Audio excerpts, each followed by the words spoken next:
So do I want to record, or are you, am I moderator? No, Joe, I am. Okay. Unless you want to. Well, I don't know how to handle the public part of it yet. So Okay. You are recording and you have started, so go ahead. Okay. All right. So I'd like to call this meeting to order of the CDBG block grant meeting. It is at 7:08 in the evening.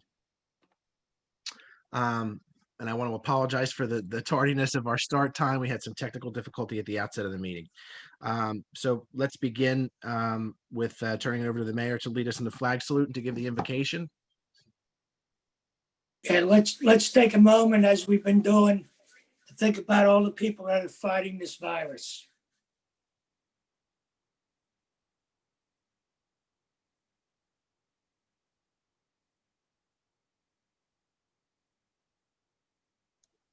Okay.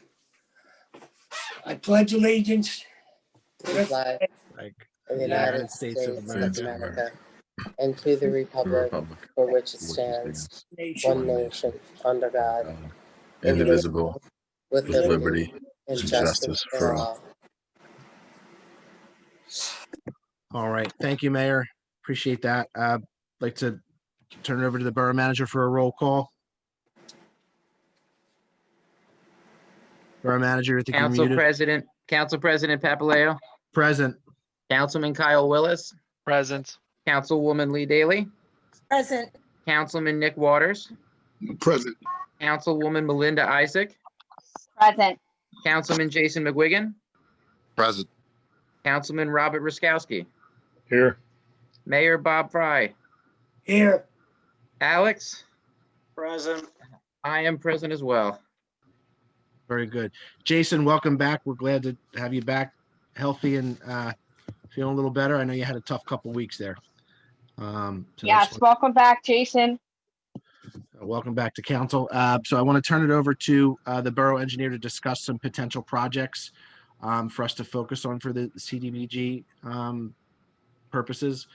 There was one that was, I just noticed this, there was one that we left off, which was the Giles Cannon Right. classroom and arboretum that I think we really would like to consider. Right. Joe, before you get started, I did thank you guys back and the phone was on mute. I'm sorry. rusty. It's all right. It's all right. That's all right. No worries. We appreciate it. So at this time, I'll turn it over to the borough engineer to kind of give us a brief on what this is all about and what options we have. Thank you, Mr. President. This is a public hearing for the Community Development Block Grant. Each year, the county administers this grant program. It's actually monies from HUD that they administer. It's about $4.4 million that they have for various projects throughout the county. They have offered each borough that is eligible to put in two projects. One is a priority project and the other is the alternate project. That being said, the area that is eligible for construction projects, for improvement projects, is actually based on 48.9% of the population is below the mean income level. So the area that is eligible in Folcroft Borough is the village area. So anything that is what would be considered south of Delmar Drive is considered as eligible area. You're also able to do planning projects, code updates, code work, master plans for planning for future projects. And if there is an area of historic value, you can actually do historic preservation or restoration, land acquisition. So that being said, I put together a memo. I'm hoping everyone on council has that memo. We discussed this a little bit at committee meeting a couple weeks ago, and I'd like to go through them. These are not in any order whatsoever. After the last meeting, I talked to President Papaleo and said, the one that we talked about last month, didn't get put on the list, and that's the Giles Cannon Park space. So that project, when we discussed it, Councilman Willis had talked maybe 3-4 months ago about doing something there to use as an educational space, passive recreation, something that we did very similarly and very successfully in Parkside Borough, where people are able to walk around. There's an area for teachers to actually take their classes from Parkside Elementary. I'm seeing the same thing that could happen there, to get to know nature, have their science classes and some other classes. You'll have to excuse me, my youngest is 38 years old, so it's been a long time. I don't even know what the curriculum looks like anymore. But very similar things to that. You would have areas for gatherings, so that if you wanted to have an event there, because it is right across the street from where your municipal complex is, it would be a great area to extend some of your community outreach. Other projects that we talked about was street resurfacing. Typically, a project is about $100,000. That's what you see county council allocating to each project. Sanitary sewer improvements, you know that we've had several issues, in particular on Oak Avenue, Primus Avenue, Chester Pike. That area, we constantly are calling Delcora to come in to take care of some issues there. That also is part, that's Glen Olden Borough issue as well. Montgomery Park, we talked a little bit about getting the master plan done. I did forward, and I hope council has seen it, the very short and sweet master plan that Catania Engineering put together probably 5 or 6 years ago now, just to show what improvements could be done on Montgomery Park. What we were talking about doing here would have to be in conjunction with a DCNR grant, or possibly a small sewer and water grant, something that we can also utilize other funding to do restoration of the creek banks there. You know, we're losing the fence along that entryway, but more importantly, to do some improvements on the entryway so it looks like something, so that as you come down Taylor Drive and you're looking for the park entrance, you notice it. You notice, wow, this is going to be a great open space. It's gorgeous back there. I have pictures of some sunsets through there. So there's a lot of potential there. We just need to unleash that potential. We last year, in conjunction with Darby Township, did the Delmar Drive master plan. We weren't successful in that, but I think that again is a very good project as we start looking at how do we improve walkability, quality of life for your residents, improving some of the businesses that are along the avenue, just for the corridor. It's not an avenue, the corridor, because the more people you can get in, more aesthetic pleasing it is, the more potential you have for economic development. Your comprehensive plan is rather outdated. It's over 20 years old. That's something as well that can be considered under this program. Your zoning ordinance, I would suggest to you, if you're going to do anything, do the comprehensive plan first. And then you have your land uses, any changes that you may have, and then do your zoning ordinance. Because in your comp plan, you may find that there are some overlay districts or some other special districts you may want to throw into the comp plan that then you could supplement your zoning ordinance with. That's all I have. I don't know if anyone on council has any questions or some other ideas that you may want to throw out into the mix. And at this point, I'm going to turn it back to President Papaleo so that he can facilitate the remainder of the hearing. Thank you. I just wanted to ask Lisa, I think we discussed the possibility of an out-of-pocket comprehensive plan in lieu of taking it under the CBDG, which will allow us an additional, so we could do another project under CDBG and then do the comprehensive out of pocket. Does that make financial sense to us? Is it something that we could do? I don't know your finances. I can tell you that typically a plan like that would be anywhere from $50,000 to $65,000 to complete a full comprehensive plan. It would take about a year to do it. You would have public participation, so you'd have a committee, much like you're doing with your alleys, your rehabilitation for your alleys.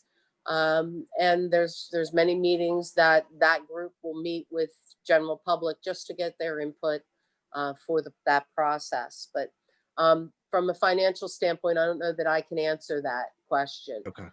I think we're going to be in a pretty good position. I'm trying to get the borough on a fiscal path so that we can make these kinds of improvements. I don't want people to drive through Folcroft and say, "Oh, it's a shame. Look what's happening to Folcroft." I want people to drive through Folcroft and say, "Wow, look what's happening in Folcroft." So that's going to take investment, and we've made some strides in terms of budgetary actions that we had to take in order to put us on that path. So, folks, that said, there's a list of projects to pick from. What do you feel like should be our numero uno? What should be our primary project that we want to hone in on in our pursuit for the CDBG support? I would, at least, I guess I will speak up first. I am personally this is not a first or second for me, but I would say the two tops for me would be the Montgomery Park, as that one is I think is in pretty dire straits, or my own personal idea, which was the outdoor classroom. Obviously, I'm a little biased there, so Yeah. I mean, to me, those are my two kind of top projects. I think they'll have the highest impact, really. I mean, I like Montgomery Park because it's closest to me, but I really like the idea of this outdoor classroom arboretum. I do too. I was gonna say that's my top, the outdoor stuff, especially now with a lot of them doing virtual and stuff like that. It'll get the kids outside, right, and doing something educational. And who knows if they'll be virtual till the end of the year? We don't know. Does anybody take a different view? There's three of us that are with that vocally. Does anybody take a different view? No, my priority is Montgomery Park. Okay.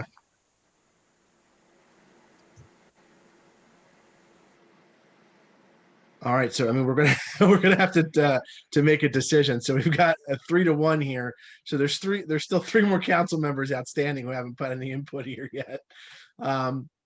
So that would be Councilman Waters, McGuigan, and Ruskowski. What are your thoughts? What are you thinking? Let me start with Councilman McGuigan. I'm happy to go with the majority. Okay. Councilman Waters. I like the outside park also. When you first walk into drive into Folcroft, that's what you're gonna see. So I like that idea a lot. Okay. All right. It looks like we have a vote. I mean, we have a consensus, a majority consensus for the Giles Cannon property. There is a possibility that we'll have the resources that we'll need to even maybe get started on the preliminaries of the Montgomery Park project as well. So I can't promise we can get them both done, but we can get the ball rolling on the secondary project too. That I promise you, Lee, it will happen for you.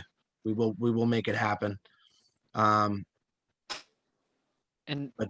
do I need to take a formal vote on that, Alex? Well, you're going to pick a primary and you're going to pick a alternate tonight so that we can embody in the resolution. So yeah, you're going to take separate votes on each. Well, you're going to take, So it looks like you only have two projects right now. So I guess you can consolidate it into one vote and tally it, and then we'll just designate the highest vote getter as the primary and the other one as the alternate. Okay. All right. So, all those and Andrew, I'd like you to do a roll call vote for this one. So all those in favor of, Joe, yes. Joe, before you vote, this is a public hearing, so we Right, should we're check not with ready. Andrew Oh, yeah. to yeah. make sure that there's public comments, or if anybody's on the Zoom has submitted any, questions or opinions. Yeah, I don't have anybody here, but Andrew, if you've got anybody, if you got anything for me. It's a negative. Nothing over here. Okay. All right. And I assume, Steve, there's no one in the waiting room? Negative, no one in the waiting room. Just confirming. Thank you. All right, now you can proceed. All right. So yeah, I guess the motion on the floor is to select the Giles Cannon property for the development of an outdoor classroom arboretum type facility. That's the to make that our primary focus for the CDBG. All right. Second. And Who's the motion? I will make the motion. can I get a second? I'll second. Sorry. All right, go ahead, Andrew. Council President Papaleo. Aye. Councilman Kyle Willis. Aye. Councilwoman Lee Daly. Aye. Councilman Nick Waters. Aye. Councilwoman Melinda Isaac. Aye. Councilman Jason McGuigan. Aye. Councilman Robert Ruskowski. Aye. All right. Guys have it. All right. I'd like to entertain a motion from the body of council to make the Montgomery Park project the secondary project for our CDBG list. So moved. Second. Second. Call Andrew. Give me one moment. No, I'm kidding. Council President Papaleo. Aye. Councilman Kyle Willis. Aye. Councilwoman Lee Daly. Aye. Councilman Nick Waters. Aye. Councilwoman Melinda Isaac. Aye. Councilman Jason McGuigan. Aye. Councilman Robert Ruskowski. Aye. All right, that passes unanimously.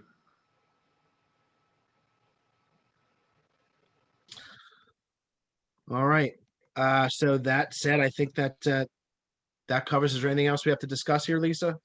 No, I just will need copy of the proof of publication, the minutes of the meeting, and the resolution that I assume we'll do later, because that should be done in business, your business meeting at regular council meeting. That's all I have. Thank you very much. All right. Thank you, ma'am. All right. I'd like to, do I adjourn this meeting or we just segue right into the regular council meeting? I got to adjourn this one, right? You adjourn it, yeah. So I'd like to entertain a motion from the body of council to adjourn this meeting. So moved. All those, do I have a second? Second. All those in favor? Aye. Aye. Any opposed? Okay, this meeting is adjourned. We'll segue right into the Folcroft Borough Council meeting for December 15th, 2020. I'd like to call that meeting to order at 7:27 p.m. And we've already done the flag salute and invocation. Thanks to the mayor. I don't think we need to do another one. We'll skip into the roll call for this meeting. Thank you. If you could, Mr. Borough Manager. Yep, just give me another second. Sure. Council President Papaleo. Aye. I'm sorry, here. Nay. Councilman Kyle Willis. Present. Councilwoman Lee Daly. Present. Councilman Nick Waters. Present. Councilwoman Melinda Isaac. Present. Councilman Jason McGuigan. Here. Councilman Robert Ruskowski. Here. Mayor Bob Fry. Here. Alex. Present. And I'm here. All All right, present. very good. So we did have the CDBG meeting just prior to this. Let's jump to any audience participation from the borough There manager. was, there was none. There was none. Okay. On to the engineer's report. Ms. Catania. That was a short respite. Thank you very much, Mr. President. Sorry about that, Lisa. I believe you do have a copy of my report, just some updates. The safe store is continuing, so that's moving along. They do have footings in. They've started doing some stormwater work. All of their E&S is in. We're monitoring that. Popeyes, we received the revised plan yesterday and sent out a review letter today. So that Popeyes is moving rather quickly. They did receive their NPDES for the basin changes that need to be done. That will be done as part of the project. So that's good news. That project will be moving shortly. I also believe that the building plans have been submitted for the Popeyes. So it is moving rather quickly. We have the 2021 road program specifications completed. And I'd like this evening to get an authorization to bid that project so that we'll have the bids for January, get the contracts, and then in April, we'll get moving on once the plant's open, we'll be able to start that project. Otherwise, I can tell you I'm still waiting for DEP to give us an okay for the change in scope for the small sewer and water funding that we received. Once I have that, we'll ask for another authorization to bid that project. I'd like to thank council for their support this year, and wish everyone from the Catania family and all of our staff Merry Christmas, Happy Holidays, or however you want to say it, and blessings for next year. Thanks. Thank you. Thank you, Lisa. So I'm going to move on to public finance and administration. I'd like to motion to approve the bill list for the month of November 20. I'd like to entertain a motion from the body of council for the approval of the bill list for November of 2020. Mr. President, point of order. I just want to point out that for a couple of these, I'm just going to vote present. Because quite frankly, I'm just getting back in the game, and I haven't been able to do my due diligence on some of the reports, and I haven't read through the minutes. So don't take my present as an objection, just other than I haven't had the ability to keep up with some of this stuff. I certainly respect that, and I understand. That's a certainly a sound position to take, and I respect it. So the motion, I've solicited. So moved. So moved. Okay. Do we have a second? Second. Okay. All those in favor of approval of the bill list for the month of November 2020? Aye. Aye. Any opposed? Motion Now carries. vote present. Okay. Sorry. That's note Jason's present vote for 2020, for November 2020. I'd like to request from the body of council a motion to approve the treasurer's report for the month of November 2020. So moved. Do you have Second. a second. All those in favor? Aye. Jason present? Present. Okay. Please document Councilman McGuigan's present vote. I'd like to request for a motion from the body of council to approve the November 10th, 2020 committee meeting minutes and the November 17th, 2020 council meeting minutes. So moved. Second. Second. All those in favor? Aye. Aye. Any opposed? Jason present or Present. present? Okay. All right. I would like to, and this isn't on the agenda, but I would like to suggest, actually, I would like to request a motion from the body of council to approve an expenditure for gift cards in the amount of $25 for each of our borough employees and volunteer firemen for the holidays as a thank you. We are a little bit ahead of the curve here on I think our budget this year. It is something that we can afford to do. And frankly, we've asked a lot from our employees this year. Probably we've asked quite a bit of them. And I think Just so you know, that is on the agenda. it is. Where is it? It's towards the bottom of your section. Discuss allocating $25 employee per gift cards. Do I not have the most recent agenda here? You have, it went out this afternoon. You asked me to send out updated agendas before meetings previously. Yeah, you did. Sorry.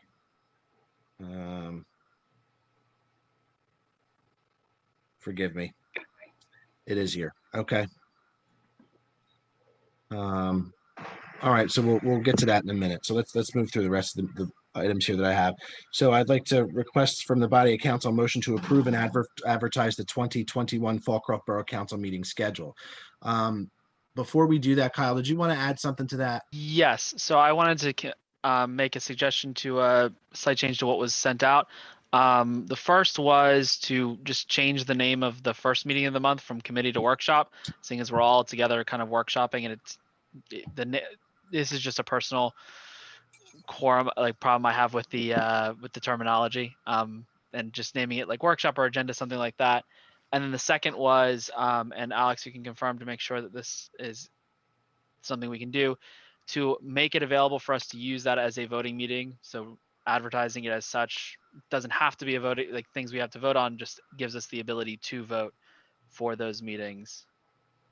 Yeah, because it does seem silly when we're all collected together for the purpose of a workshop, that if something needs to be handled or it's more efficient for the borough's sake that we handle it in that moment. It just seems silly that we have to wait another 2 weeks if we could just take action on it in that moment. I mean, why do we want to wait on that? Is there something we can do to facilitate that we don't have to do that anymore? That if something comes up, we could just vote on it in the workshop and let it be done. So I'll just add that essentially, anytime you guys have a quorum present under the borough code, you technically have the ability to vote. The reason why you haven't been able to do that in your committee's meeting for this year was because you expressly advertised it as a non-voting meeting. So you kind of negated your own ability by running that advertisement. So, I mean, other municipalities have 3 voting meetings a month, whether they designate as a committee meeting or a workshop meeting. The key hook here is that if you guys have your quorum assembled, you can take official action. All right, so can we advertise it in such a way that our workshop meetings are indicated as potentially actionable meetings where votes can be taken? Yeah, just make sure that, the advertisement itself doesn't have the designation that it's a non-voting meeting, and you'll be fine. Do we advertise them as, did we use that verbiage or that language in the prior advertisement? Andrew? I don't have it in front of you, but basically what it says is it lists the actual dates that we have our meetings. My understanding, and just from parroting off what Alex said, is that we advertise all the meetings, but we only list the specific dates for those that are voting meetings. At the bottom of that advertisement, there's a note that the committee meetings are held on the first Tuesday of every month, except for November or whatever, when it interferes with an election. So it's sort of a different way we advertise it. So I would think that we would just send out basically the same advertisement, but it would list every date and say that they're voting.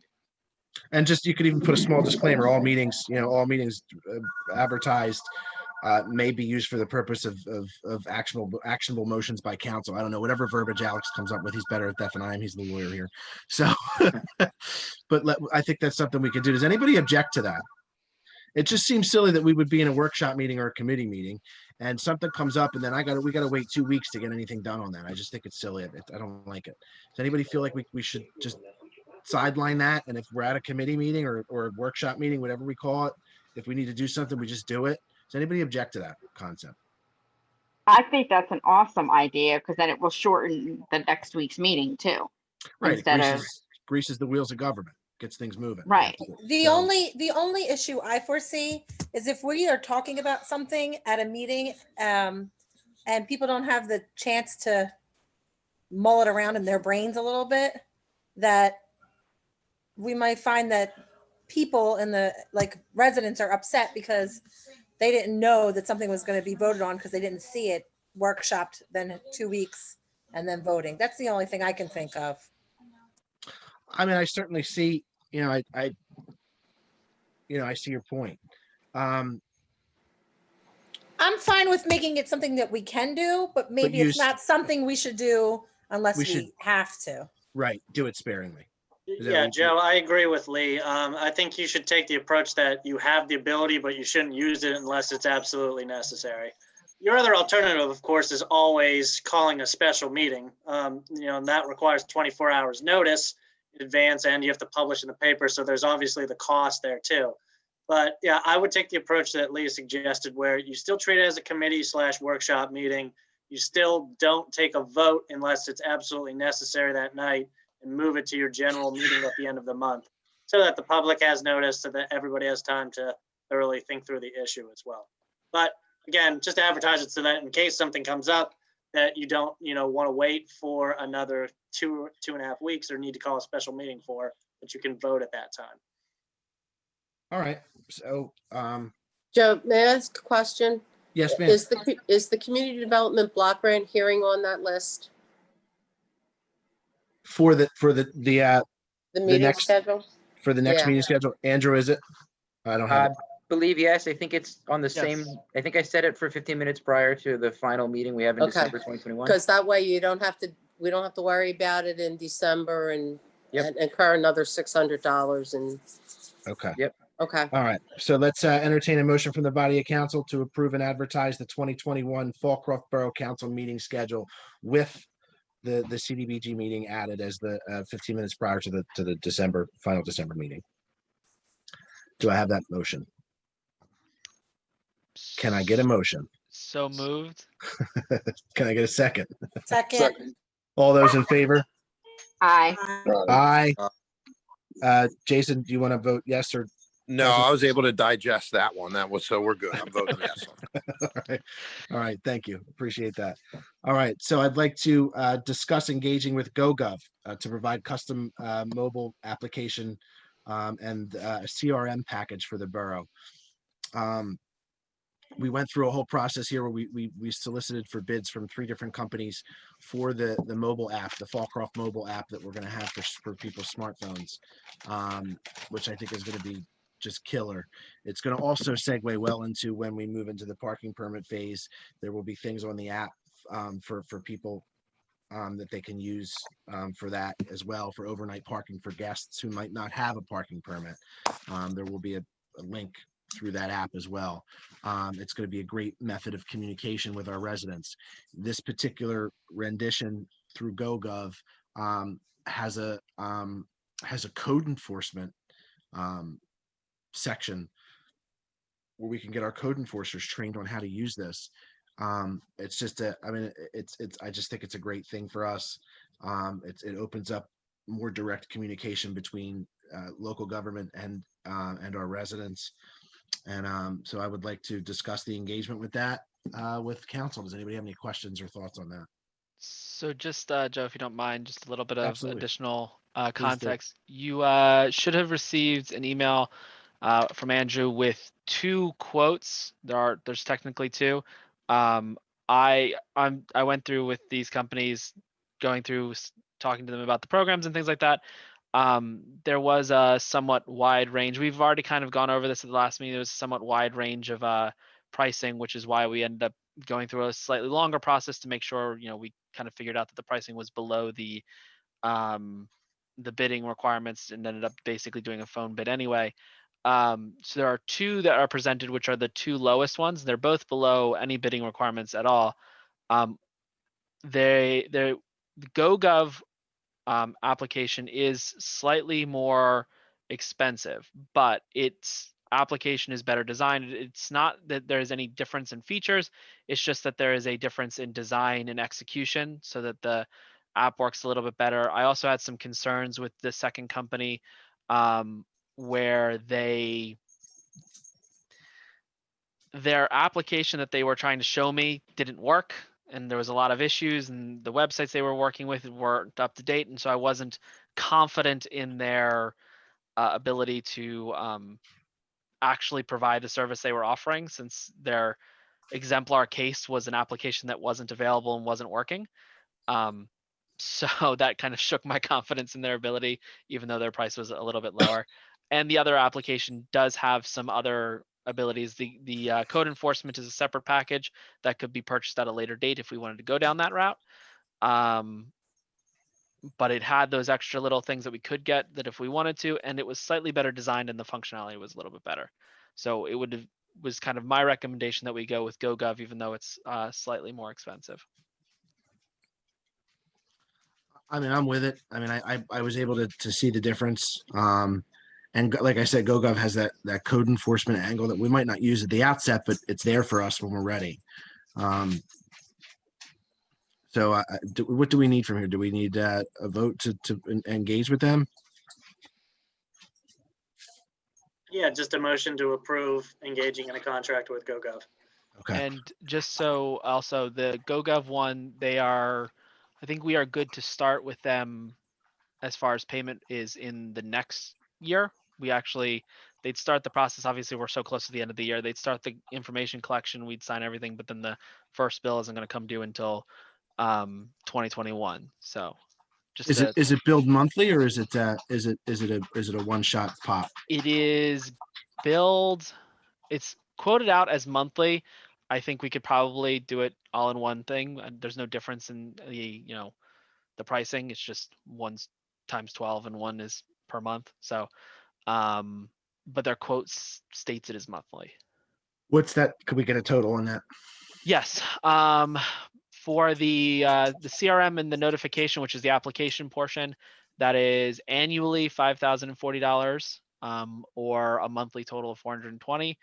That pricing, so the quote that you received includes the bundle discount that we are receiving that we discussed at the last meeting, which is a whole $455 knocked off the price of the two. So and how is it branded? How is the app branded? We're gonna have like the Folcroft seal on it, or the Falcon, the big Falcon on the front of it. How are we gonna do that? We can work with them what the exact branding will be, but it is a branded kind of specific to Folcroft app. It's not like a general app and you pick your municipality. It's a specific to Folcroft application. Yeah, we want it definitely Folcroft specific. So yes.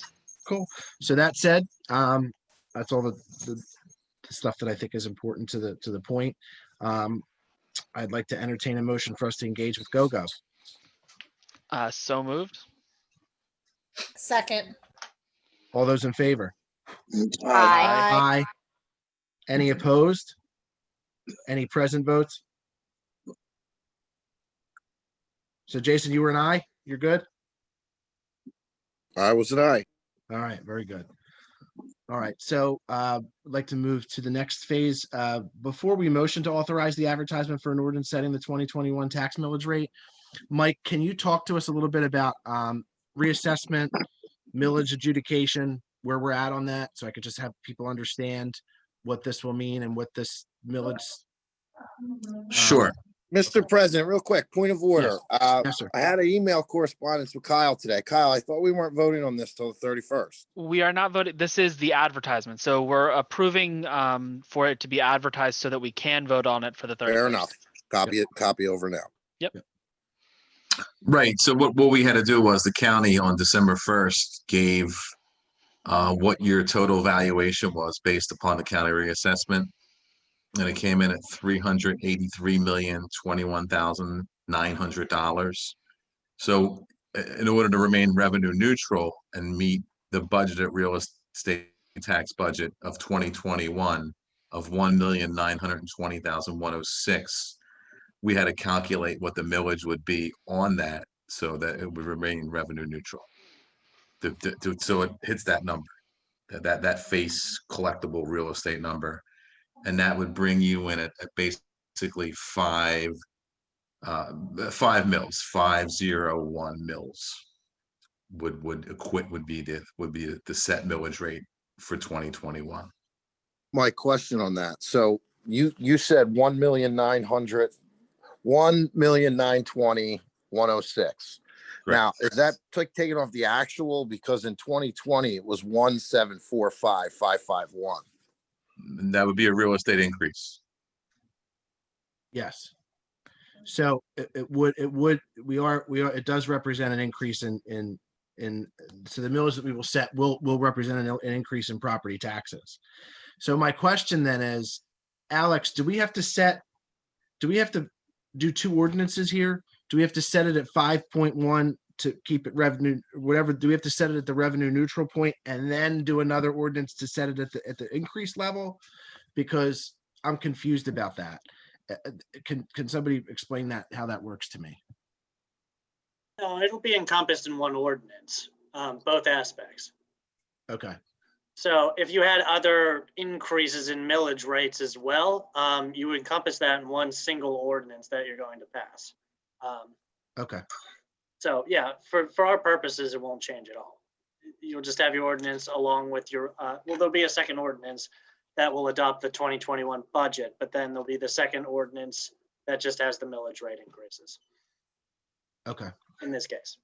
All right. So I think we were set at 7 point something, but of course, with the assessment adjudication, that the millage will be adjusted, and then, what we need to bring in for next year is a little bit different for the things that need to be done. So does that answer your question, Jason? Well, just to clarify, so the 5.1% millage rate, or 5.1, not percent, the 5.1 millage rate represents the 1.9, not the 1.745, right? My Right, understanding is that's Yes. correct. Yes. Correct. Okay, so I guess the only thing that confuses me about that is it says you have to set the rate at revenue neutral. That wouldn't be revenue neutral. But you know what? These assessments are difficult. I mean, maybe there's an answer for that.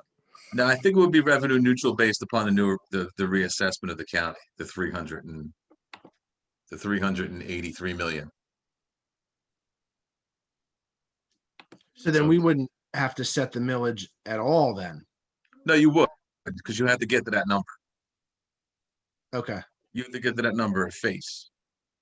I gotcha. Okay. So then so my question is, we don't have to set an ordinance that, so the thing that Jason's bringing attention to is actually a cause for concern for me as well, because the way it was, the bill of goods that was sold to us is that reassessments were never allowed to be responsible for tax increases. So we could increase taxes, but it would have to be a separate, I don't understand. Right. That's correct. You're not using the reassessment to increase taxes. You're just changing your millage rate. Your actual millage rate went down, but right. Because of the reassessment, Mike, I know, I understand that, but my point is you're coming up with a number that's 1.9 million as opposed to 1.745. So right. that would be an increase. Correct. Not because of the reassessment though, because the borough is raising real estate taxes. Correct. And the reason why we're doing that is because there are expenses that we are incurring. We're building a building that's going to cost us probably more than $5 million. We have a wonderful police force that is expensive but worth every penny. They get 3% increases every year. There hasn't been a revenue increase in property tax increase in quite some time of any significant amount. We're going to be incurring a lot more expenses in the next few years. And I mean, and I understand that the pinch, I don't think it really rounds out to a particularly large increase per family. But I mean, I understand people's resistance to any sort of tax increase, but the fact of the matter is we can complain about the things we don't like in Folcroft or the way that the town looks, or we could accept the fact that if we're going to turn that objective around, we're going to change that perception that effort costs money. And we need to have a little bit more revenue in order to wiggle around with in terms of making those sorts of improvements. And so I pushed that push came from me. And I am asking for council support in that effort at the 31st meeting. I do want to promise that there will be a turnaround, that you will see dramatic improvements, not just in the building and the recreation center, but in other projects that you're going to see around town in the course of the next year or two that are going to start to change the way that we look at this place.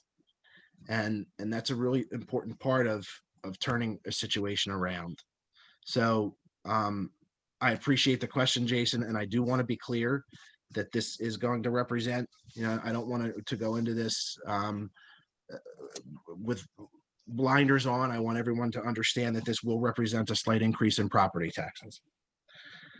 Does anybody have anything to add or to object to in that regard? Joe, I was gonna reserve comment for any of the 2021 budget till the 31st, because I'm sure we'll have a nice long meeting on that one. Hopefully not. It is New Year's Eve, but I'm sure we'll go over all that stuff then. I just wanted to get clarification on what we're advertising is whether it was revenue neutral or not. And then we can take the budget discussions. I'll kick those reserve right to comment on the 31st. Okay. Yeah, it's definitely revenue neutral, because you would be, if they did the reassessment and you stayed at the 7 mils, it would be an exorbitant increase in real estate taxes. Mike, Mike, with all due respect, you're not saying the right thing. Okay, that's fine. It's your rep. I hope council understands my point. Joe, Mr. President, do you understand my point that it's what I'm saying here? I get your gist. Okay. I mean, I would ask the solicitor to weigh in. Is there any way that we should be doing this, that we're not doing this, that is not clear? Alex, or does this subscribe to the expectation of the law? No, I mean, it is what it is. I mean, I'm not qualified to give you an opinion on whether you should raise taxes or how you calculate millage rates or to stay revenue neutral or not. Obviously, that's not my domain. That's not my territory. I can tell you, Mike will give me the language. I will put it in the ordinance and we will advertise it. You guys will have an opportunity to look at it and before we publish it. And if you guys want to put specific language to make things clear in there, then you'll let me know and I'll put that in there for him. Okay. So Jason, is your concern that we are advertising this as the neutral number and then raising taxes on that? Like, are you saying that we shouldn't advertise this as the net neutral if this isn't actually Well, it neutral isn't. and raise It's taxes? not. It's not net neutral because there is a raise, but it sounds to me like this encompasses the total amount of raise that's going to be proposed on the 31st. So I think what Joe is saying is correct, that it represents a tax increase, but then it's followed up with the treasurer saying that it's revenue neutral, which it's not. I mean, listen, the council will vote on whether or not they'll raise taxes or not, but I just want to make sure that we're all saying the same thing, that what we're advertising here isn't a revenue neutral tax rate. Oh, I understand what you mean now. Yeah, I agree with you. Yes, no, right. There's definitely taxes are being raised. Correct. The county set the millage, the new valuation. The millage rate was derived in order to get to the face amount of what the real estate tax collection budgeted would be. So yeah, it's a matter of semantics, but I understand where you're coming from, Mr. McWigan. So I agree with you. Yes. I'll copy that. Perfect. Okay. All right. So I'd like to motion for the advertisement. I'd like to entertain from the body of council a motion for the advertisement of an ordinance setting the 2021 tax millage rate. So moved. Second. All those in favor? Roll call. Aye. Aye. Aye. Oh. All right. Any opposed? Nay. Okay. We have a no vote from Councilman McGuigan. Do we want to do a roll call? Do you want to do a roll call vote? I think we should for this. Okay. Councilman McGuigan has requested a roll call vote. I have agreed. Mr. Borough Manager, call the roll. Absolutely. Give me one moment. Council President Papaleo. Aye. Councilman Kyle Willis. Aye. Councilwoman Lee Daly. Aye. Councilman Nick Waters. Aye. Councilwoman Melinda Isaac. Aye. Councilman Jason McWigan. No. Councilman Robert Ruskowski. Aye. All right, there you have it. The ayes have it, 6-1. Okay. All right. All right. So I'd like to motion to approve I'd like to entertain a motion from the body of council to approve a borough reimbursement expense policy, which was published, I believe, sent to every council member. Did everybody receive it? Yes. Yep. Okay. So, I mean, the reimbursement policy it's pretty descriptive in terms of what can be reimbursed if you're on any sort of a conference or any sort of thing like that. What is reimbursable, what isn't? We have to be little bit more detailed about that. And I want to, I want to establish that formally in policy. I would like to get these things sort of standardized so that we can begin to send people on conferences and to do things to learn more about their job once this pandemic nonsense is over. But in doing that, we want to, of course, minimize expenses and allow people to understand what's going to be reimbursed while you're on duty elsewhere and what isn't. So I would like to entertain a motion from the body of council to approve the borough reimbursement expense policy. So moved. Second. All those in favor? Aye. Aye. Any opposed? Motion carries unanimously. I'd like to first discuss allocating an expenditure for gift cards for our employees as well as for our firefighters for this year. It's been an awful, miserable, dark, and gloomy year for everyone, and we have asked for a lot from the people that work for this borough. I wish that there was something I could do that's more, but we can afford to give everyone a $25 gift card. I've cleared it with the finance director to see where we're at on our finances, if that's something that we can do. I mean, it's a small gesture, but it's something, and I just feel like I wanted to do something. How does everybody feel about that? I'm so for it. I wish we could do more. I'm I sorry. agree with you, Joe. Yeah, do it. Okay. All right. So I'd like to request a motion from the body of council to approve an expenditure allocation that will allow for $25 gift cards to be purchased for each of the borough employees, volunteer fire persons, fire responders, as well as maybe our contractors or our consultants. Do I have a motion? So moved. So moved. Second. All those in favor? Aye. Aye. Any opposed? That motion carries. I'd like to discuss the CDBG resolution and priorities. I think we made the determination of what our primary and secondary project would be for CDBG. What more would there be to discuss in that regard? Alex? I'll defer to Lisa. Okay. I'm trying, Lisa. I'm trying. You are going to have to adopt resolution for that, setting the priority project as the Giles Cannon Open Space Project and the Montgomery Park, I guess we would call it just entryway improvements project. Right. That sound about right? Yeah, Montgomery Park Gateway Project. How's that? Gateway project. There you go. However you want to, whatever it is. Right. And you already have a resolution in your agenda packet, so all we have to do is just amend it to designate those two projects, but it's ready to go. Okay. All right.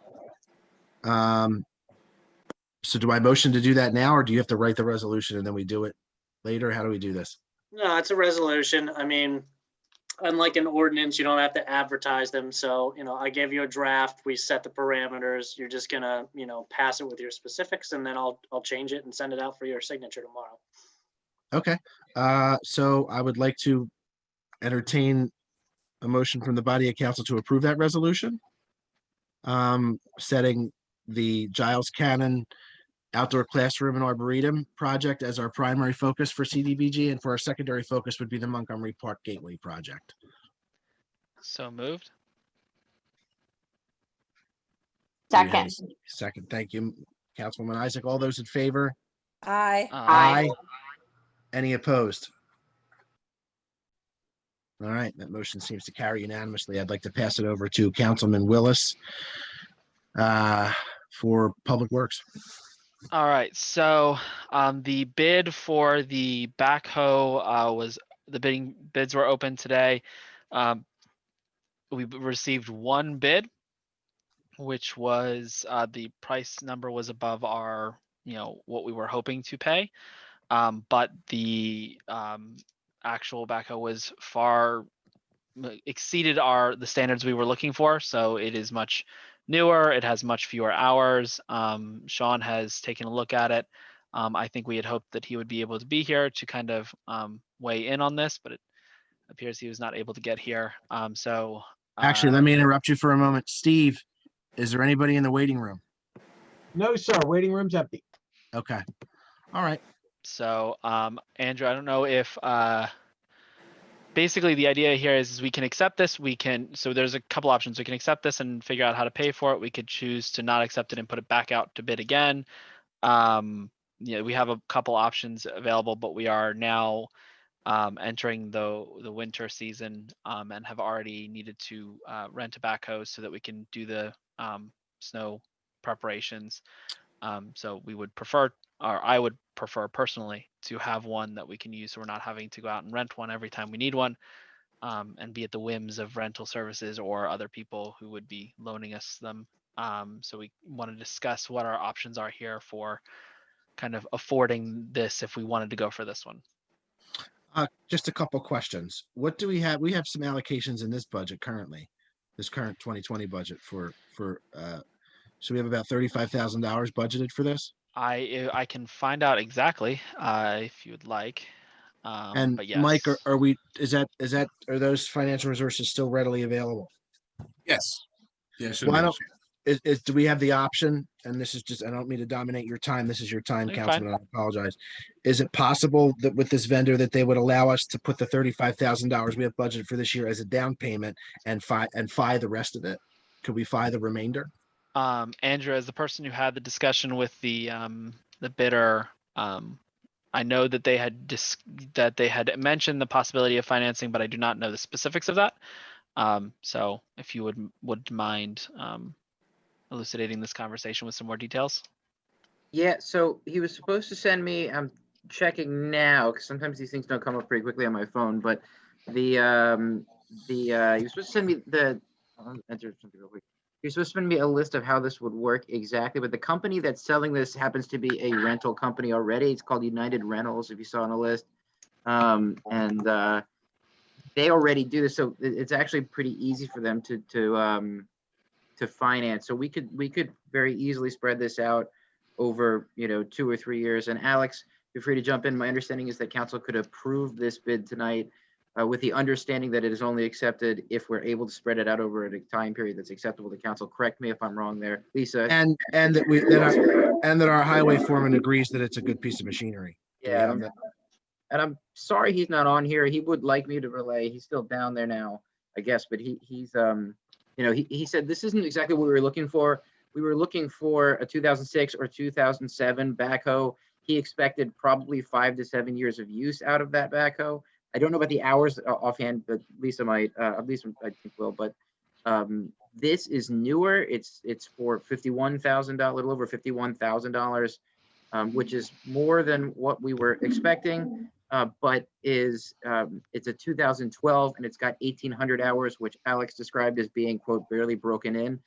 And if we can add another 5 to 7 years onto that usage, I think it's worth considering that you might want to consider purchasing it. We'll still have roads in 10 to 14 years.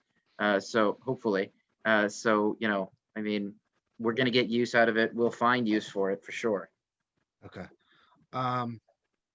If I may, yes, ma'am.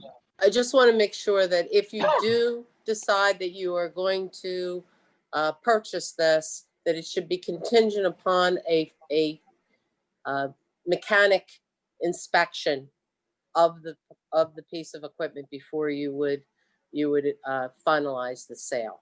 Okay, that's something that was in the spec. We put in the spec, but it's rather important that you have somebody take a look at it, because you don't want to have a piece of equipment that you're going to end up spending a lot of maintenance dollars on. Agreed. Do we know a mechanic who can do that kind of work? I think with some of my other municipalities, we can certainly find out who it is that they're utilizing for their backhoes and get a highly qualified person to take a look. Okay. I support that. How does council feel about, and Mike, actually, how do you feel about this? Do you think we should finance the whole thing? Do you think we should put the 35 down and finance the remainder, 21,000? Or what's the total? 51,000? I believe it's 51,300. I'll bring it up. So in a moment here. we'd be fine $16,000. Is that what you're saying? Well, we could do it that way. If we're going to do that, we should put it next year. But I was understanding that we could spread that cost over 3 years and divide it evenly. But Mike, feel free to jump in. Yeah, that would be my recommendation as well. Is to spread the whole year, the whole thing across Over the 3 years. Yeah. All right. I mean, if that's yeah, I mean, if that's the recommendation from my FI guy, that's what I think we should probably entertain. Just as another point, there was another option as far as funding goes. I believe, Andrew. Yeah. So we actually, this is a highway. Liquid fuels. Yeah. So this is a highway vehicle. I'm not clear. It's either 20 or 25%. At least I believe that it was 25% of the funding could come from our liquid fuels. Because of its use. Because it now, one of the things that we have to do prior is you would have to actually get in touch, and I gave Andrew the contact. Marjorie Paris is the municipal coordinator for Delaware County with PennDOT Municipal Services. So we need to check with her. You are going to have to do, just as we do the 329 that I talk about for the road program authorization to utilize funds, you're going to have to do that for this if you decide to use liquid fuels monies. Not a big deal. It's not a difficult process. One of the questions they will ask, though, is this is solely going to be for streets, or is it going to be used for other things, which they may reduce. It's 25% of your liquid fuels allotment. And I'm sorry, I don't know what your liquid fuels allotment is annually, but that's the maximum that they will allow you to utilize under liquid fuels program. So what you could do actually is, if you're looking at financing, is you could pay back through the liquid fuels as long as you've gotten the okay from Marjorie Paris and Municipal Services. I think just because of the legwork and the timing on that, I don't know how long we could get a turnaround on that, on the okay. Typically the 329 takes about 3 days. So with the COVID, I'm going to tell you, it might be a little bit longer than that because I don't know whether she's in the office or not. So I've given Andrew her email address, and she's been in contact with our office. So she gets her emails and then calls you back. And I mean, we might not like the answer we get back, and I don't necessarily want our highway to have to be restricted to only using it on roads. You know, I mean, if we have to use it, let's say we have to use it in Montgomery Park for some reason, or if we have to use it on, whatever. Yeah, and that's my point. You could use up to 25% of your allocation, but if you're going to use it for other things, they may reduce that allocation percentage. So, even if they said it was 10% of what your allocation, what are you getting? 110, 111? I've never heard the number of what you're getting in allocation from liquid fuels annually. But remember, Jason, do you have a rough estimate on that from your prior year's experience? I think it's something to the tune of 98,000 a year. I'd have to go back and look. Hey, I couldn't even read the minutes last month. I'll take a look. Yeah, I whatever that number is, it may, it could be $10,000 a year that you could take out of the liquid fuels to pay for the remainder of that equipment purchase. Well, we could use it for, as I believe you just stated, we could use it for the repayment. If we did finance it, we could then choose to later on use some of it as the repayment for the item. Right. So we could work those details out later then, I guess. We can make principal payments with liquid fuels money instead of making the actual, you know what I mean? Like does that sound, so it's not entirely irreparable if we don't have an answer in the next 3 days. We can move forward with this and finance what we'd like or whatever we want to put down, Right. And then work those deeds out later, right? Correct. Lisa? I I'm deferring to the finance guy. I'm the engineer. Okay. Right, I think, yeah. I can only tell you what the Pub 9 says and what is eligible expense and what is not. Now, I can tell you that much, but I don't want to tell you how to utilize your finances without having some background with Marjorie on that type of thing. So paying for so I guess the question for you then is paying back, say, the financing on this would be an eligible expense? Yes or no? That's the question, I think. It says the purchase. Okay. So I would assume that financing is part of that purchase. That's why I think it's probably best. And if Andrew can't get to Marjorie tomorrow, I'll ask Colleen to reach out to her because she's dealing with us on various projects. So I think she'd probably call Colleen back rather quickly. See if we can't get a conference call or something together. All right. Cool. All right. So let's move forward with it. I think it's So something we should do. Contingencies are on the Mechanic. and that we can finance it. Is that our two contingencies here for accepting this bid? Because I don't think we are going to pay for it outright.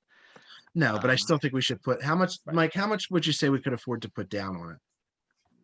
Well, based on what Lisa was saying, if you're approved for 25%, you definitely have, you would just, perhaps you could use the liquid fuels fund to put down the 25% and then finance the difference over those 3 years. Right, but we don't know. So that holds us up. And that the answer that Okay. we need, you know what I mean? The answer that we need from, all right, so then. Yeah, I so think you're in a good position. Even if you don't need to use the liquid fuels funds, I think you're in a good position to finance. Okay. Yeah, I don't think it's an issue. All right. So I looked it up. You guys are at around 155,000 a year liquid fuels. Okay, so 155 a year in liquid fuels funds. All right, let's finance the whole thing. And then, like I said, we could do it. Once we figure out the thing from liquid fuels, if what we're allowed to use, we make a principal payment, a large principal payment on the principal of the loan in addition to the, can we arrange that? And we'll take That makes sense. Yes, Okay. that makes sense to me. All right. I have a quick question. Shoot. So if we've budgeted 35, right? That's what we budgeted for this? The capital expense budget for the highways was 40. Okay. But I thought when we discussed it before, we were like at 35 for the backhoe. I believe so. Something like that. So if what Lisa's saying is that, they might set it at 10% and we are at 155, that's almost the difference. Instead of financing it and paying interest, why don't we try to make sure that this is what we want? Like, we could pay this thing off right away and not have to pay interest on it. That makes more sense to me. So Alex, what are our options as far as making these, like, as far as accepting the bid and then having these options available to us? So, I mean, for the purpose of tonight, you can, of course, accept the bid, reject the bid, and send everything out again, or you can accept the bid with a condition that it's contingent upon entering into a financing agreement with the dealer or the bidder, however you want to call them. If you so choose down the line, and once you find out what the liquid fuel situation is and what you want to allocate to it, if you guys will just pay it off in one lump sum because you can, I mean, it doesn't mean that you can't enter into a financing contract for 2 days and then say, here's all your money. You know what I mean? So I think those would be just your options for tonight. Accept it with the condition that you're going to enter in a financing agreement that's provided, or reject it. Hey, Alex, just a question on that, because you may decide not to enter into a finance agreement at all. Can you just approve it based on solicitor's approval and or treasurer's approval so that the options are open to not finance? Yeah, we could state it like that. Okay. Kevin. So then I believe there are two conditions then, just so there is the condition of The mechanic. The mechanic, and then the treasurer's approval. I would also add that they got to let us test drive it over the next 3 days. That might be pushing it then. I don't. But is that correct, Alex? Well, I don't think you need a condition for the mechanic because that was part of the bid spec. So, I mean, Okay. they're under an obligation to allow you to inspect it. Yeah, it'd just be contingent upon them providing you with a financing option. That's the way I would phrase it. Okay.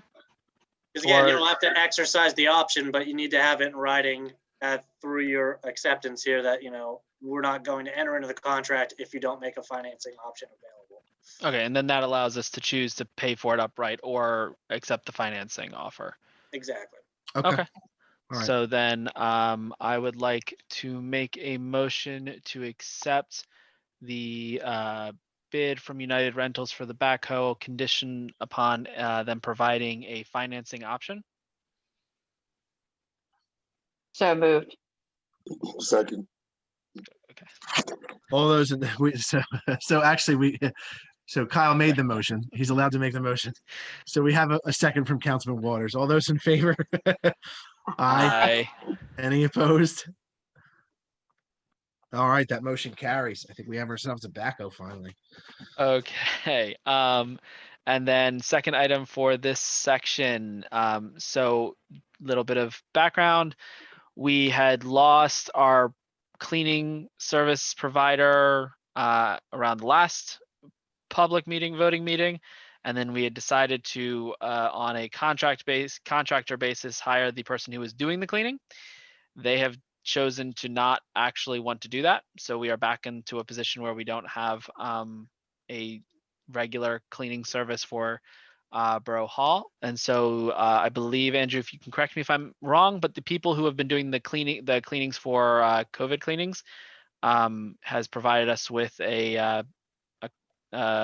quote for doing the twice weekly cleaning, which is actually slightly cheaper than our original contract, and they will be providing the cleaning supplies. But you can correct me if I'm wrong there, Andrew. Yeah, so there, I sent out a list earlier today. I'm sorry, this literally happened. I got the text message at 9 o'clock last night. So I'm sorry that we had to scramble to do this. But since we had the voting meeting today, I wanted to try and get it done. They gave us a contract. We could do it weekly. It's listed as weekly at $175 per week. That comes out to a total of, for every 4 weeks or for every month, $700 per month. That's 2 cleanings per month. We can choose to stop working with them at any time. They can continue that. But I thought you said it's weekly. It is weekly. So then how is it 2 cleanings per month? Sorry, it's 2 cleanings per week. It's 8 per month. Okay. I apologize. Right. So it's $50 less than what we were paying previously. And actually they bring their own cleaning supplies, which would save us some pennies, hopefully. And what is it a month? It comes out to about $700 a month. So assuming there are 4 weeks in a month. All right. Are we allowed to accept that? It's $8,400 a year. We're allowed to accept that without a bid or whatever it is? Yeah, the bidding threshold, and Alex, I'm sure would like to jump in, but there's $11,300 per year that we have to seek the 3 quotes. And since that doesn't come under it, since it is under that number, we're pretty comfortable. It's already under what we were paying. Yeah. So, and frankly, I don't want to wait the way we waited. This person kind of didn't tell us that they didn't want to do the job until they hadn't shown up for the job. So they just didn't show up for a couple of days, and we're like, what happened to the cleaning lady? And she then proceeded to advise Andrew that, it wasn't going to work for her. Would have been nice for us to have known that a little sooner than that. So I'm going to express my discontent to that person. You know who you are. I'm not thrilled with you. Thank you. But hey Joe, just a quick question on that. Pro Action does a great job. They've got us out of a lot of jams at that Borough Hall. Yeah. However, I think they deserve it. They do other work for us, and will their total work cross the threshold of 11,300? That's a good question. Does that trigger it if different contracts exceed the value? It does. It does. Interesting. What other work do they do for us? Right now, they've been doing the COVID cleaning. I believe the police call them in when they have issues Yeah. upstairs too. Yeah, I'm not sure what that contract states. I don't know if it has a dollar value amount or how that arrangement's worked out. So then I guess the proper thing to do right now would be to put out a bid for cleaning services that would include these types of emergency cleanings. Alex, you can correct me if this is a bad idea or not, which would then encompass the regular cleaning and then also these emergencies that we need, which would get us the bidding threshold overall and kind of, cover us across the board. Would that be? Yeah, I mean, I agree with your instinct, Kyle, to be, out of an abundance of caution here. I don't know if you're going to have a combined contract for all these services that's going to trip the 21,500 threshold for formal bidding, but I'm coming in to clean. I'm coming in to clean if that is the price. right. Sign me up. So phone bid then. Yeah, at least go out and contact a couple and get some telephonic quotations, because it sounds like it's going to fall in that sweet spot of, between 11. Next year it'll be 11,500. So I keep referring to that number. The bidding threshold's increased a little bit. So then I would want to authorize. We just want to make a motion to authorize Andrew to do a phone bid for the cleaning services. Then, right? Yeah, and just keep in mind too that because you're calling a special meeting on December 31st, you're not only just allowed to discuss your budget, you're allowed to discuss any other business you see fit. So you can approve that contract if you get one on the 31st as well. So here's a question. Here's a question that I have for you. It's sort of two follow-up questions. One, if we put this for council in general, if we put this out, we do the telephone bids, do you intend to bring in the deep cleaning services that they provide where they spray the thyme oil all over the building to kill COVID in the air, hopefully, possibly? Lee, that face says no. And two, can Alex and to council, can we temporarily engage with this company until that date so that the cleanings can be completed until December 31st? They're fine doing it on a week-by-week basis. We could do this for 2 weeks and then stop doing it and use them for a different contract, or we could find another company. I don't think that they'd be offended by that either. Yeah, I mean, if you do if you continue with the COVID cleanings, then you can certainly say those are under your emergency powers in order to allow that to continue to give us that contract. So, but, and I'm referring to the mopping of the bathroom and vacuuming and the other services that this company is providing, not how much does each of their deep cleans cost of the police department? Do we know? I don't know the exact amount. Like if they have to do a COVID cleaning, what does it cost? Couple $100, I think, if it's the whole department, but they also do the vehicles. I'm sure that's lower at a lower amount because it's outside.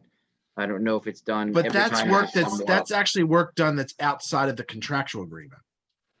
Why should that be considered part of our contract? So in other words, if our contract is for $8,400 for the year, anything in advance, any work in advance of that is incurred as a result of an emergency need, why should that factor into?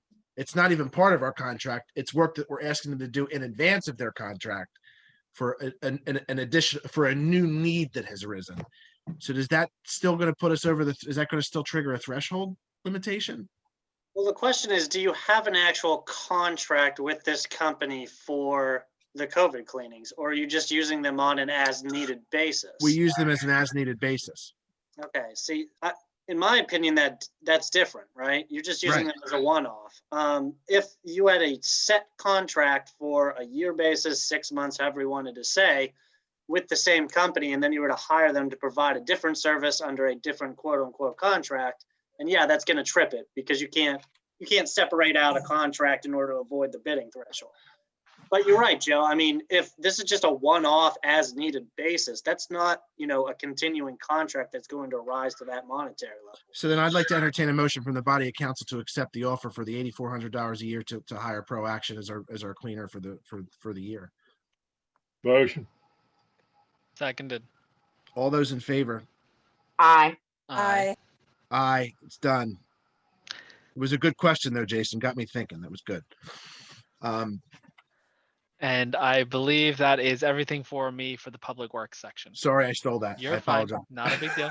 And I'll just add one little asterisk to it. So if you come back and for some reason you do want to contract with them on a regular basis to provide that cleaning. If God forbid this goes on for another year, then we'll probably have to go back to the table and reconsider, whether we need to bid that thing out. Hey, guys, real quick too, Councilman Oskowski, I believe you made that motion, but who seconded? No, he motioned it and then Kyle seconded. Yep. All right, cool. Thank you. All right. So that Kyle, that's all for you for Public Works. That is correct. All right, let's get on to Public Safety Committee. Councilmember Skowski. Motion to approve the police chief's report for the month of November 2020. Seconded. All those in favor? Aye. Aye. Any opposed? All right, the motion carries. I forgot that was my line there. Sorry about that. Motion to approve the fire chief's report for the month of November 2020. Seconded. All those in favor? Aye. Aye. Any opposed?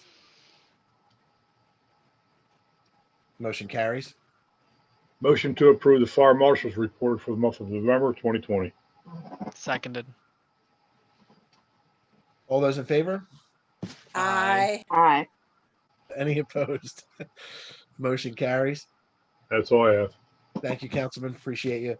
Moving on to Public Health and Literacy, Councilwoman Isaac. No new business at this time. All right, very good. Municipal Planning and Zoning, Councilman Waters. Yes, Mr. President. I'd like to report that the 7-11 zoning meeting that was originally scheduled for December has been delayed until January 11th, and it will be held virtually on Zoom. All right, excellent. Thank you, sir. Everybody got that? Andrew, that wasn't on my agenda. Yes, I know. That was something decided today, and I didn't know if it was something necessarily added on. It was done this afternoon. Good work, Councilman Waters. Thank you. Moving on to Public Parks and Recreation, Councilwoman Daly. No new business, but we did have a very successful tree lighting on Sunday. Lots of families turned out. We're very receptive to all the fun stuff we had going on. Huge thank you to the firemen, the volunteer firemen who came out, brought Santa Claus down. The kids really, really enjoyed it. And I think fun was had by all. My committee is going on vacation until Easter, and I will see you all then. Very good. Thank you for all your hard work, Councilwoman Daly. I thank you. We're all very proud of you. Moving on to municipal legislation, Councilman Waters. Yes. Consideration of a 2021 holiday schedule resolution. All right, are these the paid days off for our employees? Yes. Okay. Do we approve that now? Approve it now. I guess we gotta. Just a question on that before we vote. How December 25th isn't on there? That's because Christmas falls on a.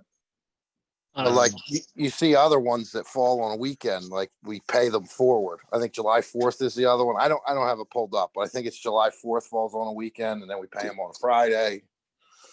Am I mistaken? There should have been Christmas Eve that's listed on there as well. Christmas Eve is on a Friday, so you would then pay on a Monday, right? Mm-hmm. So we can, if it's not on there, we can just choose to add that. I mean, I'd like to see Christmas on the holiday schedule. Yeah. Well, what did we? So we paid Chris. So we're giving people off Christmas Eve. All right. And paying them. All right. So. Well, wait a minute. Christmas Eve is a Friday, correct? So that's I'm gonna take a look at this. So they're gonna have Saturday off anyway. So we're giving them off the 24th and paying them for it. Right, but if the 4th of July falls on the weekend, we pay them the next day so they don't lose out on holiday because it's on a weekend. I mean, you guys do what you want, whatever you want. I believe he's saying we have both Christmas Eve and Christmas as holidays, and Christmas falls on the weekend. That would cycle over into Monday because Friday is already off. You can correct me if I'm wrong, Jason, but I believe that is what you were. Precisely. So Hanukkah falls on 8 days this year, guys. I mean, if you guys I knew it was coming. I knew it was coming. I have a discussion. Go ahead. When we're talking about Christmas, the way I understand how companies do it is if Christmas falls on a Saturday, you're off on a Friday. if Christmas is a Sunday, you're off that Monday. Okay, so then if it's on Friday, That's usually how it is. so then they should have Christmas Eve off. So December 24th off and paid. And So I then, think, I think the confusion just came in is rather than calling the holiday on that Friday, Christmas Friday before, we called it Christmas Eve. Right, like, I think, No, I just mean if Christmas Eve was a Monday and Christmas was a Tuesday, they'd have both days off with pay. But because Christmas falls on a Saturday, wouldn't it then revert to the Monday? So that no, we don't give Christmas. Nobody has Christmas Eve off with pay. I thought you were at. Well, I mean, the county does. I thought we did too. I mean, we usually send people home early anyway and say, "Get the hell out of here! Thanks for coming in. So Christmas here's your Christmas gift. Get the hell out." I mean, well, then that explains the whole thing. So Christmas Eve is a regular work day. It's just a Christmas holiday will be observed on that Friday. Got it. Yes. And then, I mean, we'll probably send them home early on Thursday, right? I mean, that's kind of what. Joe, most companies, if it's on Saturday, you get Friday off. If it's on a Sunday, you get Monday off. Okay. Right. All right. No, And nobody works full day Christmas. No, everybody gets it. It's the holiday spirit, man. It's everybody home, be with your family. Go spend all your money on everybody else, and watch it go away as quick as it came in. So that's what it is. So, all right. So, can I get a look at the schedule? I don't have it in front of me. What do we have it down now as? What's going on? So the days that are listed currently are New Year's Day, Monday, January 1st, Martin Luther King Day, Monday, January 18th, President's Day, Monday, February 15th, Good Friday, Friday, April 2nd, General Primary Election, Tuesday, May 18th, Memorial Day, Monday, May 31st, Independence Day, I put federal observance because that's how it's listed this year, Monday, July 5th. January 1st is a Friday on 2021. Huh? Well, we'll correct that. Whoops. Labor Day, where were we? Independence Day, federal observance. I put it down as Monday, July 5th. So employees would have off that Monday. July 4th falls on a Sunday. Labor Day, Monday, September 6th. Columbus Day, Monday, October 11th. General election, Tuesday, November 2nd. Veterans Day, Thursday, November 11th. Thanksgiving Day, Thursday, November 25th. The day after Thanksgiving, Friday, November 26th. And then the way I had listed it, and again, apologize for the wording here, Christmas Eve, Friday, December 24th. And you also missed Juneteenth. Yeah. Juneteenth is actually the final copy. I'm actually reading the draft, but Juneteenth as well. Which is Friday, June 18th. Yes. So do we give you another holiday with Juneteenth? Did we take something away, or we just gave another holiday? It's a holiday. I think we just added. I do not believe anything was removed. If we have to remove something, let's get rid of Columbus Day. Yeah. I'm good with that. Why don't we get rid of Columbus Day and give you Juneteenth?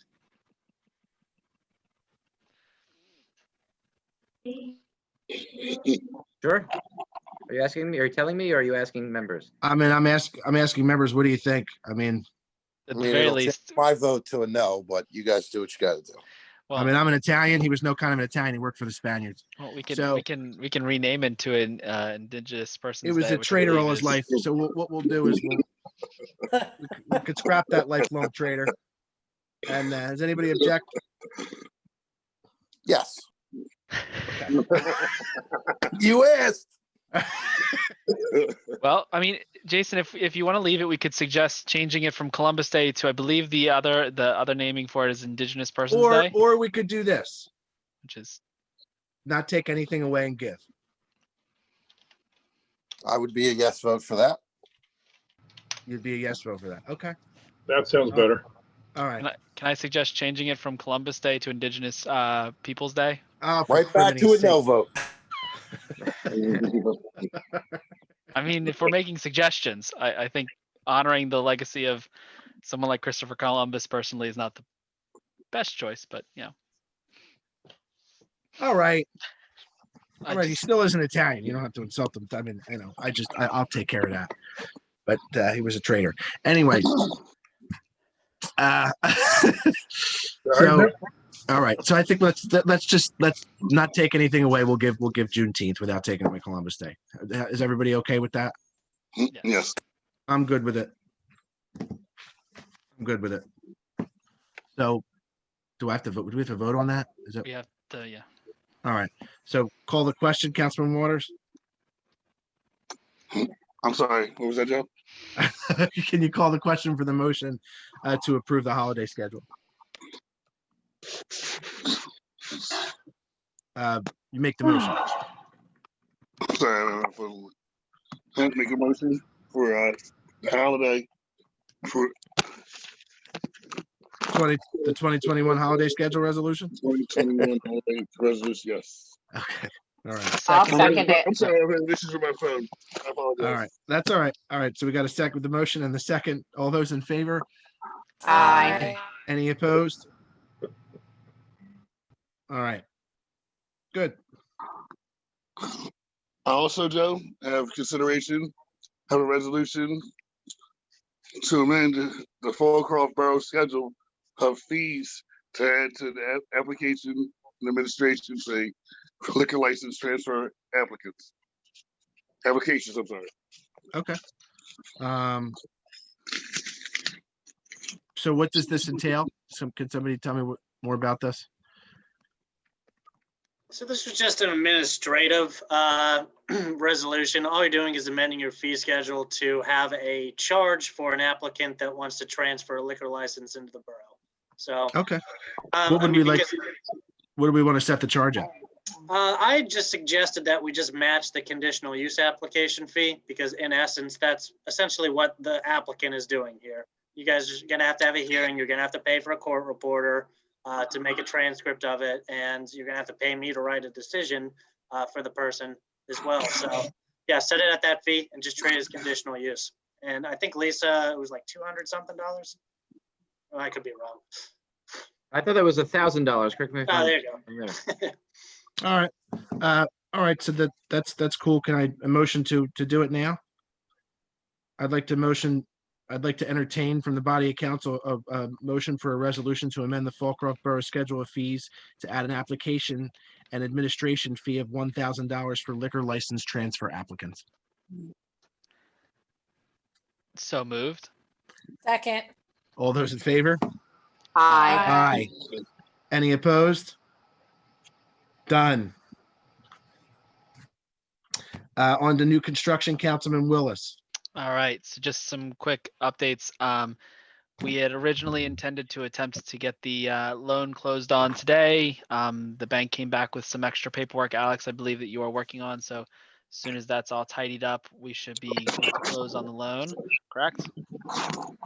Yeah, correct. They sent over a litany of documents to draft. So I've been working through them yesterday and this afternoon as well. I'll have them out probably tomorrow to the bank, but then of course, the attorney's got to look at it and then we've got to coordinate a closing, which have been bizarre this year for the other ones that I've done. Ordinarily, you all sit around a big table in some room, knock it out over the course of an hour or two. But with COVID, we've got counterparts and we've got documents that get FedEx to each other and signature pages and all kinds of other fun considerations. So the target should be probably next Monday or Tuesday to finish everything up. Okay, so small delay from the bank side asking for additional paperwork, but this shouldn't put us too far behind. As far as last indications, the contractor is ready to go as soon as we're signed and sealed. So otherwise, unless people have questions for me, that is all I have for new construction.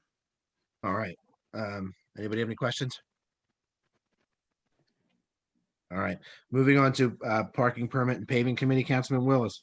So the items you have on the agenda are not items to be taken action on today. They are just to kind of inform you as to the discussions that were had with the parking permit and paving committee's last meeting. So the committee is recommending that we make some changes to our maintenance and parking ordinances to increase and kind of change the language of the fee structure for violations of the driveway maintenance portion of the code. that will give the project of this a little bit of teeth to get residents to want to sign on to the project to restore these driveways. As for the borough to restore the driveways, we will need to get temporary construction easements to be able to do that. And so we kind of need to, say if you don't want to sign it, that's fine, but now you're responsible, and here's the pricing structure as far as the fees go, as a for citations for yep. And just to kind of beef up to make it so that it's enforceable and it's doable as far as that goes. So we'll work with Alex to have some specific language drafted up for that change, but I just wanted to give you guys a heads up that was coming up. And then this one is something that we may want to do sooner rather than later. It's a pretty early step to get those temporary construction easements. And Alex, you can correct me if I'm wrong.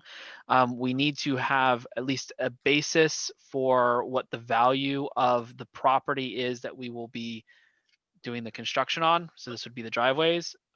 So we would need to get an appraiser to give us at least a kind of an idea of what we're looking at. Correct, Alex? Yeah. So the concept here, as Kyle said, we're just looking for essentially like a little cross section to kind of extrapolate, the total cost of what we're looking at, or, to have a best guess. So I just like to have an appraiser take one or two of these driveways and kind of give us a rough estimate of the easement that we would need, if we even need it, to get across the property to do the improvements. And then actually I had a question for you anyway, Lisa. So what was... If I may, and we're going to have to get some sort of an agreement. We have used in the past when there's storm sewer and there hasn't been easement that's been established, but somehow or another over the years something's happened. It's a right to enter agreement. So really, it's a matter of sending. It's a letter, and you explain what the project is. You ask them to sign it, telling them that any of the damage that would be done, if there is damage, would be restored to the existing or better. They sign it. That's the end of it. We've been doing that for years with no issue. There's every once in a while you get one or two who think that they should be paid for the municipality coming in and fixing something. Although you're not owning the property, there's not really an easement that's necessary.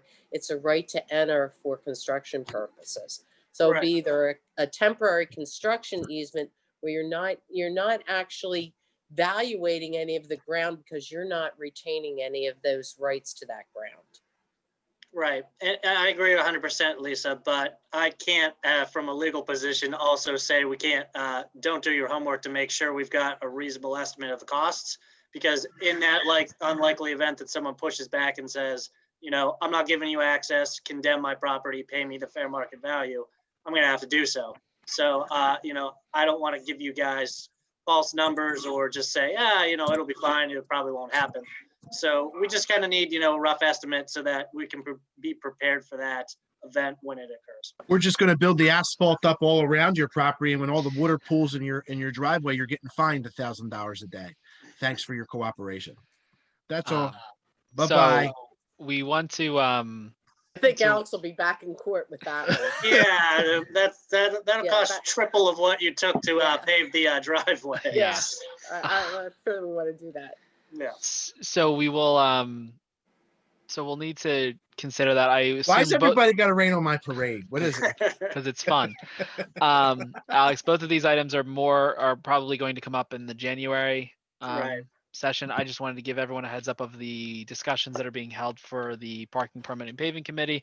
And at this point, take any questions if anyone has them as to what we've been discussing. Kyle, also add the third one.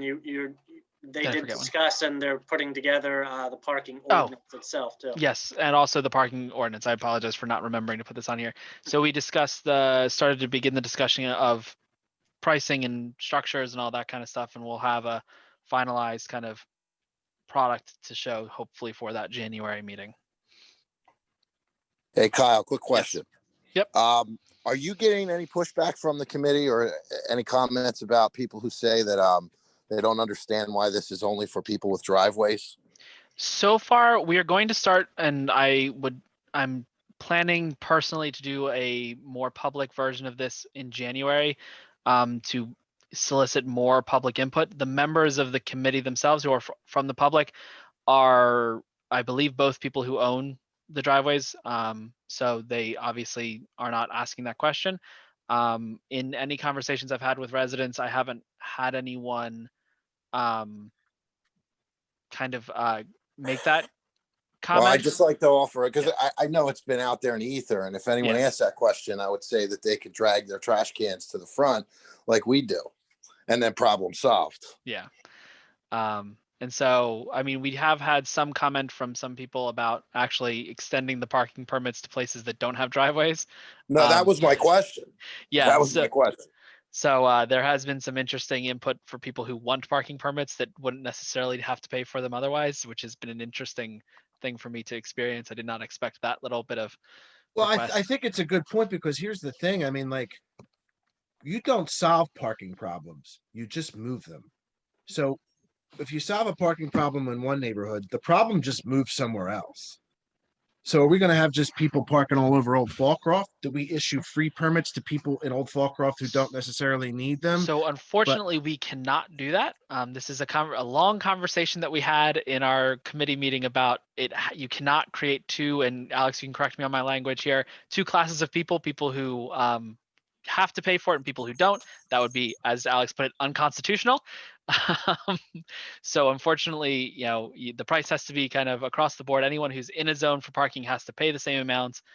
And that's just kind Alex, not to question, but in the city of Philadelphia, there are streets that pay for parking and there are streets that don't pay for parking.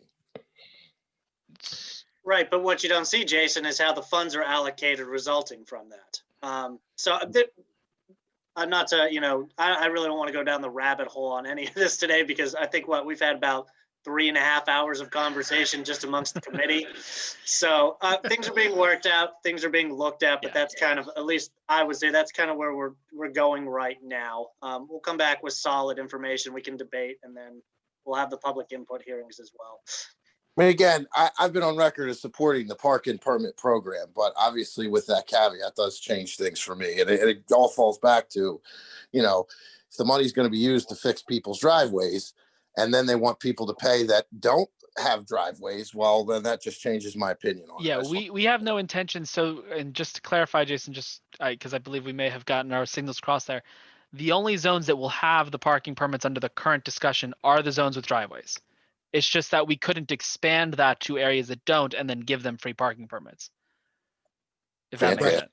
Does. Perfect. Okay. Just wanted to make sure that was clear. I didn't want to leave with an incorrect. Well, what about this in a situation like where Jason lives on Cricket Lane?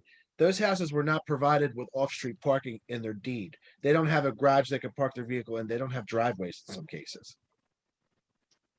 What do we do? So we're going to ask those people that don't have any other option as to where to park their car to pay for a permit on Cricket Lane? No.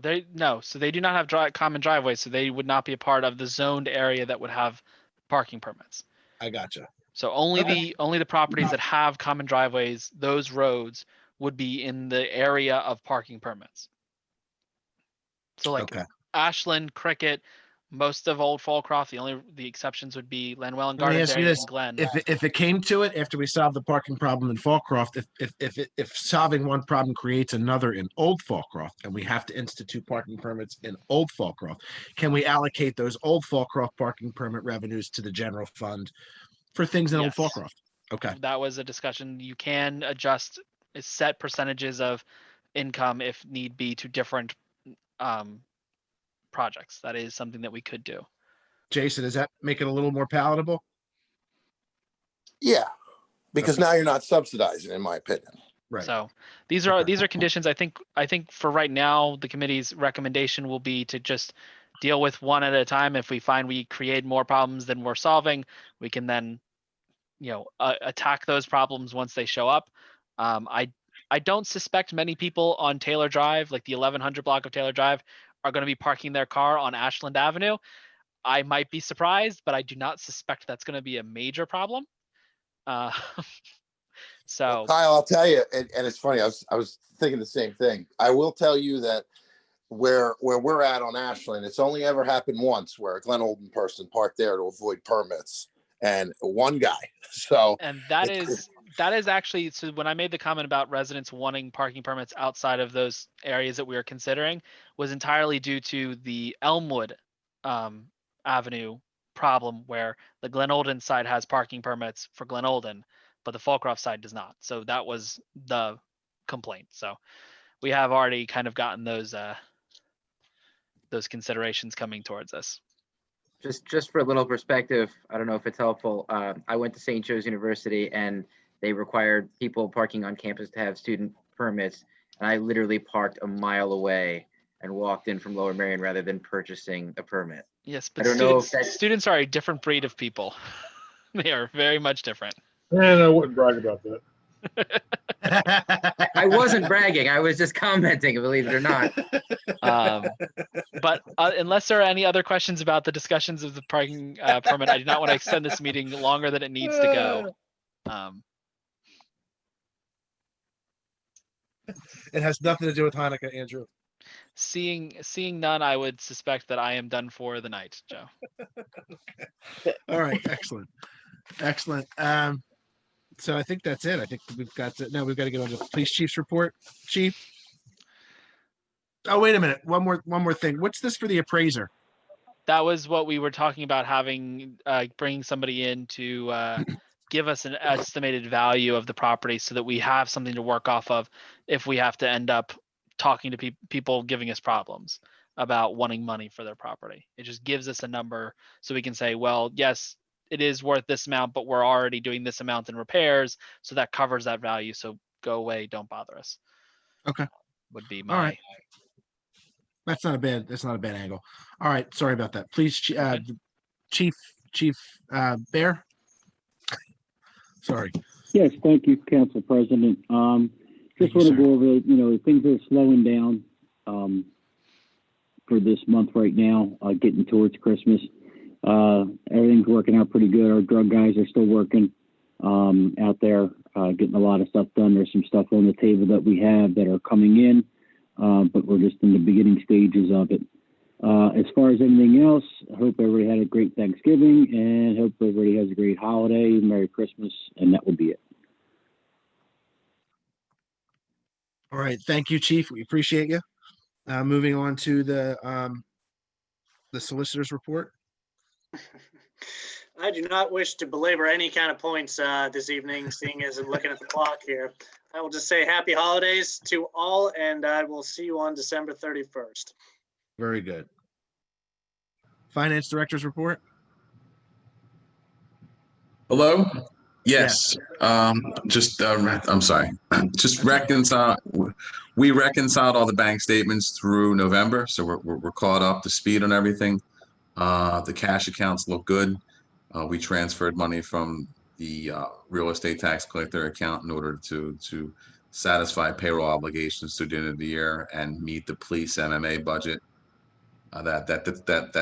That disbursement was made to TD Ameritrade, so it's timely and there's no late fees. So we're looking good. It looks smooth sailing towards the end of the year. Okay. All right, very good. All right, so where are we at? Is that everything, Mike, for you? Yeah, that's everything for me. All right. Borough Manager's report. Hey, everybody, I sent you all a report. I want to not go over that and focus on the snow that's coming up. You all have my report in your email. If you have any questions about it, obviously, please feel free to reach out. And obviously, it's late. I know Sean's not on, but I wanted to let you know all our vehicles are good to go. They're set up with plows. The leaf machine will be taken off of the vehicle it's on currently tomorrow morning. The plow will be put on it. The highway guys know and are ready to go. Danny will be coming in to help plow in the event that there are any issues. Salt's ready to go. Sean has preemptively ordered an extra load of salt, so that will be ready to come in January. It's not coming right now. We have enough salt for right now for this storm. We are perfectly fine. I believe the red truck is set up for that, but don't quote me at that. And he thinks everything looks good. We also rented a front end loader, which I confirmed with Alex as part of my emergency powers given the situation. It's been rented for the week at a cost of $1,400. We'll use it to clear out any intersections if we need to, and I think load up salt, but I don't actually do that. So again, don't quote me there. Andrew, sorry. can we make sure that we put out some sort of notification, making sure people know not to put their leaves on the street anymore and to bag them at this point, so that we're not getting leaves mixed in with the snow and creating more road hazards than necessary? I put one out this afternoon. Perfect. Thank you. I just wanted to make sure. Appreciate it. No problem. I could do a call if you'd like to, but I just have a social media post. Yeah, that's about it. Last thing, just wanted to say, because we're at the end of the year and so we don't put it in the next meeting, like everybody else said, it's been a wonderful year serving here. I really appreciate doing it. Thank all of you. I'd like to thank all of you, and have a wonderful Christmas and happy holidays. Thank you, Andrew. We appreciate that. Same to you. Thanks, Joe. Yeah, same to you. Thank you. Happy Hanukkah. We're using birthday candles. They're cheaper. Whatever works, Andrew. You. All right. Anything under old business? Anything under new business? All right. I'd like to entertain a motion to adjourn. So moved. Second. All those in favor? Aye. Aye. Any opposed? The motion carries. Good meeting. That Happy carries. holidays. Happy holidays to everyone. Merry Happy Christmas. holidays. Yes, happy holidays. Merry Much love. Christmas. Have a Merry great one. Christmas. See you Merry New Year's Christmas. Eve. We'll Happy see you later, everybody. holidays. Weeks. All right, bye, everyone.